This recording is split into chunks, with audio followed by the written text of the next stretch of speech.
అందరికీ నమస్కారం. English grammar అనగానే చాలా మందికి కొంచెం కష్టంగా అనిపిస్తుంది కదా. అయితే ఈరోజు మనం దాన్ని భయపడాల్సిన రూల్స్లా కాకుండా మన ఆలోచనలను స్పష్టంగా చెప్పడానికి హెల్ప్ చేసే ఒక సింపుల్ టూల్ కిట్గా ఎలా మార్చుకోవాలో చూద్దాం. చాలామందికి ఇంగ్లీష్ గ్రామర్ ఒక పెద్ద పజిల్లాగా అనిపిస్తూ ఉంటుంది.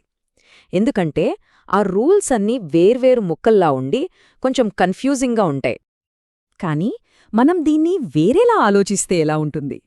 దీన్ని మనల్ని పరీక్షించే ఒక టెస్ట్లా కాకుండా మన కమ్యూనికేషన్ను ఇంకా పవర్ఫుల్గా మార్చే ఒక టూల్ కిట్ను మనం కలిసి నిర్మిద్దాం. సరే, మరి మన టూల్ కిట్లో మొదటి టూలేంటో చూద్దామా? ఇది చాలా ముఖ్యమైన ఒక ప్రశ్నకు సమాధానమిస్తుంది. అదేంటంటే, ఒక పని ఎప్పుడు జరిగింది? టెన్సెస్ వెనక ఉన్న అసలు సీక్రెట్ ఈ సింపుల్ టైమ్లైన్ మాత్రమే. మనం మాట్లాడే విషయం నిన్న జరిగిపోయిందా, ఇప్పుడు జరుగుతోందా, లేక రేపు జరగబోతోందా, అంతే. Simple past. ఈ టూల్ చాలా సింపుల్.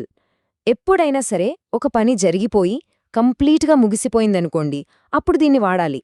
వాక్యంలో యెస్టర్డే లేదా లాస్ట్ ఇయర్ లాంటి పదాలు కనిపిస్తే ఇది వాడాలన్నమాట. ఇక సింపుల్ ప్రెజెంట్ టూల్ విషయానికొస్తే ఇది రెండు చోట్ల బాగా ఉపయోగపడుతుంది. ఒకటి, సూర్యుడు తూర్పున ఉదయిస్తాడు లాంటివి, అంటే ఎప్పటికీ నిజమైన విషయాలు చెప్పటానికి. రెండు, ఆమె ప్రతిరోజూ ఆడుతుంది లాంటి మన అలవాట్లు చెప్పటానికి. ఇక ఫ్యూచర్, భవిష్యత్తు గురించి చెప్పడం ఇంకా సింపుల్.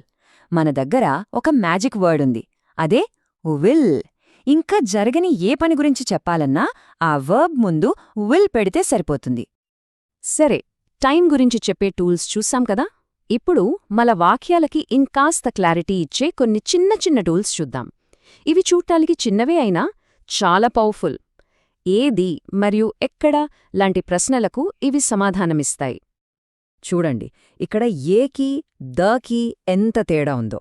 ఏ డాగ్ అంటే అది ఏ కుక్కైనా కావచ్చు, కానీ ద డాగ్ అన్నామంటే మాత్రం అది మన ఇద్దరికీ తెలిసిన ఒక పర్టిక్యులర్ కుక్క గురించే మాట్లాడుతున్నట్టు. చూసారా ఎంత తేడా ఉందో? ఈ రూల్ చాలా సింపుల్, కానీ చాలామంది కన్ఫ్యూజ్ అవుతారు. పాయింట్ ఏంటంటే, మనం పదం స్పెల్లింగ్ని కాదు, దాని సౌండ్ని చూడాలి. అందుకే అవర్లో హెచ్ ఉన్నా అది సైలెంట్ కాబట్టి దాని సౌండ్ అచ్చుతో మొదలవుతుంది. అందుకే యాన్ అవర్ అంటాం. ప్రిపోజిషన్ల కోసం మన టూల్ కిట్లో ఒక సూపర్ ట్రిక్ ఉంది. ఇది గుర్తుపెట్టుకుంటే చాలు. ఒక కరెక్ట్ పాయింట్ గురించి చెప్తే యాట్, ఒక సర్ఫేస్ మీద అని చెప్పాలంటే ఆన్, ఆరొక ఏరియా లోపల అని చెప్పడానికి ఇన్, అంతే. ఓకే, ఇప్పటివరకు బేసిక్ టూల్స్ చూసాం. ఇప్పుడు మరికొన్ని పవర్ఫుల్ టూల్స్ చూద్దాం. వీటితో మనం చెప్పే కథని మన కంట్రోల్లోకి తెచ్చుకోవచ్చు. అంటే ఫోకస్ని ఎటు కావాలంటే అటు మార్చొచ్చు. ముఖ్యంగా ఆ పని ఎవరు చేశారు అనేదానిపై. యాక్టివ్ వాయిస్ అనేది చాలా డైరెక్ట్. ఎవరు ఏం చేశారో సూటిగా చెబుతుంది. కానీ ఒక్కోసారి ఎవరు చేశారన్నది ముఖ్యం కాదు, ఏం జరిగిందన్నది ముఖ్యం. అలాంటి టైంలోనే మనం ప్యాసివ్ వాయిస్ వాడి ఫోకస్ని యాక్షన్ పైకి షిఫ్ట్ చేస్తాం. దీనికి ఫార్ములా కూడా చాలా సింపుల్. ఫస్ట్ స్టెప్, వాక్యం చివర ఉన్న ఆబ్జెక్ట్ను తీసుకొచ్చి ముందు పెట్టండి. సెకండ్, వర్బ్ని B+V3 ఫామ్లోకి మార్చండి. ఫైనల్గా అవసరం అనుకుంటే బై పెట్టి అసలా పని ఎవరు చేశారో చెప్పండి. అంతే సింపుల్.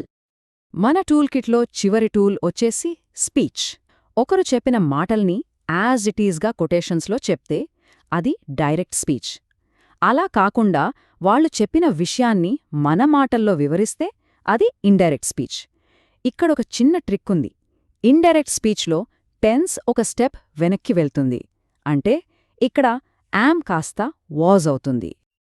ఓకే, మన టూల్ కిట్ అయితే రెడీ అయిపోయింది. మరి ఈ టూల్స్ ఎంత బాగా పనిచేస్తున్నాయో ఒక చిన్న టెస్ట్ పెట్టి చూద్దామా? రెడీనా? ఈ వాక్యం చూడండి. ఇక్కడ ఫోకస్ పిల్లి మీద ఉంది. దాన్ని మనం ఎలుక మీదికి మార్చాలి.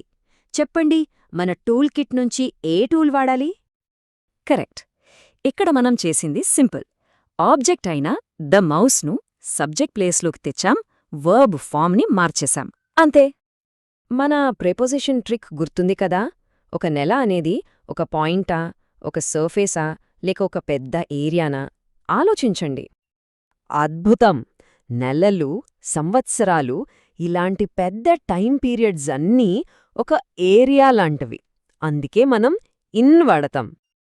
చూశారు కదా, గ్రామర్ అంటే భయపడాల్సిన రూల్స్ కాదు, మన ఆలోచనల్ని, మన మాటల్ని ఇంకా పవర్ఫుల్గా మార్చే ఒక అద్భుతమైన టూల్ కిట్.